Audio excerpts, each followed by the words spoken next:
He went to a valley on the way to Agadir from there, and there was also where there was supposed to be a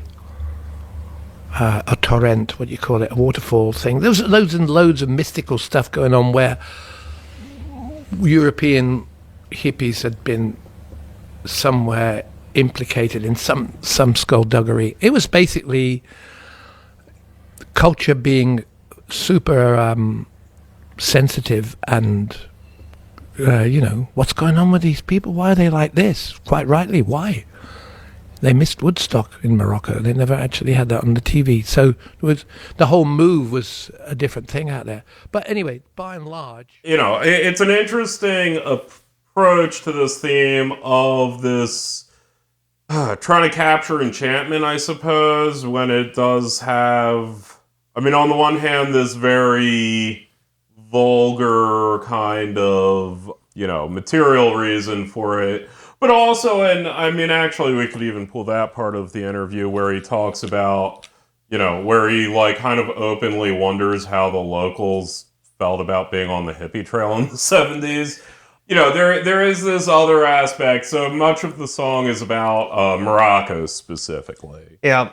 And so in the 70s, you had this thing called the hippie trail. It included Morocco, India, Afghanistan under pre-Taliban, I think, the communists. I don't know how that worked out. But Afghanistan, parts of Iran, et cetera, and, hippies would go there to find themselves.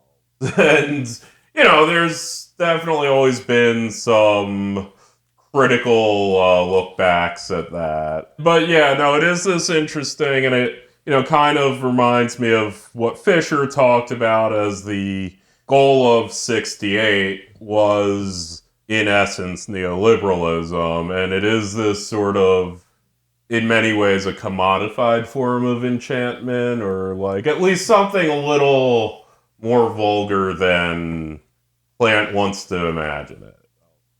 Well, yeah, there's an interview where he talks about his inspiration for this, and I bring it up a couple times throughout the essay, but the quote is in Vulture, where he is talking about his favorite song, and he cites this as his favorite song. And yeah, to your point, this is exactly the attitude that he has. Quote, "My first influence was coming face to face with other times before the mass onslaught of everything that we now know.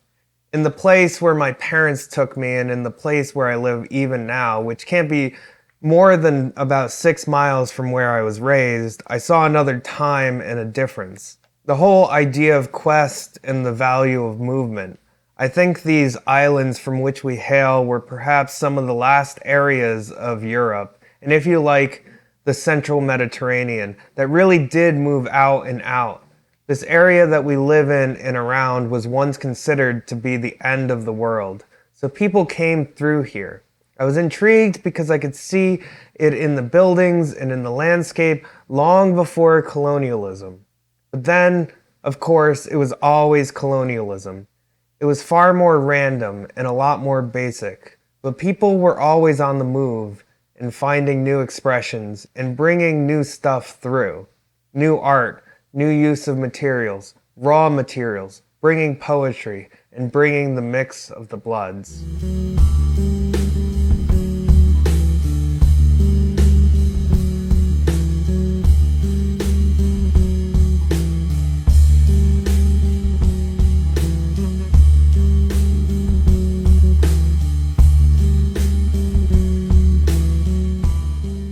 With just some tonal shifts, you could turn that into a Varg Bernays quote pretty easily. Well, yeah, there's this underlying... Like the ends of the earth kind of... There's this romanticization. There's this underlying kind of paganistic quality that follows him. I don't think he actually ascribes to any religion. He seems to have... I'm certainly not accusing Robert Plant of being a neo-pagan Nazi, like Varg But he dabbles in like all the signs are very pagan.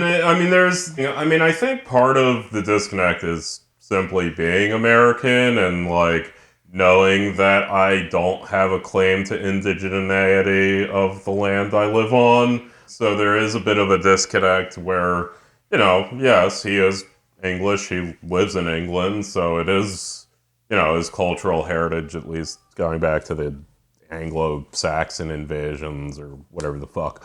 Yeah, no, it just does, like, the whole, like, romanticization of it being the edge of Europe, the last place to be colonized, which I feel like Estonia has that claim. But, close enough. Well, have you seen this cover? No, that is funny. He has this cover for his 80s album called Now and Zen, which is like... I mean, I will give Plant credit, as a guy who... he has at least, like, one release in the last 10 years I can point to and say, that's actually really good. The one with Alison Krauss? Sure. Well, that's probably, like, 15 at this point. 20. But, yeah, I mean, I couldn't say that for Jagger. I don't know. Yeah, he's had a pretty successful solo career in general. And yeah, he has a podcast. So, well, just getting back to the hippie trail, I mean, a thing to keep in mind if we are going to play that quote is, of the countries I mentioned on the hippie trail, several of them now are politically untenable to have a hippie trail through, specifically because of abuses that occurred in this era. I'm just going to say that. I mean, we got our Irans, our Afghanistans, our Pakistans. I think there was one point where one of his trips to Morocco, he was driving and the Moroccan-French War broke out in like 1972. Yeah, probably. So yeah, driving almost through a war zone. Yeah, I think there were like Spanish incursions too. Yeah, wild shit was happening in Morocco at the time. I of course mostly know about Algeria, but yeah.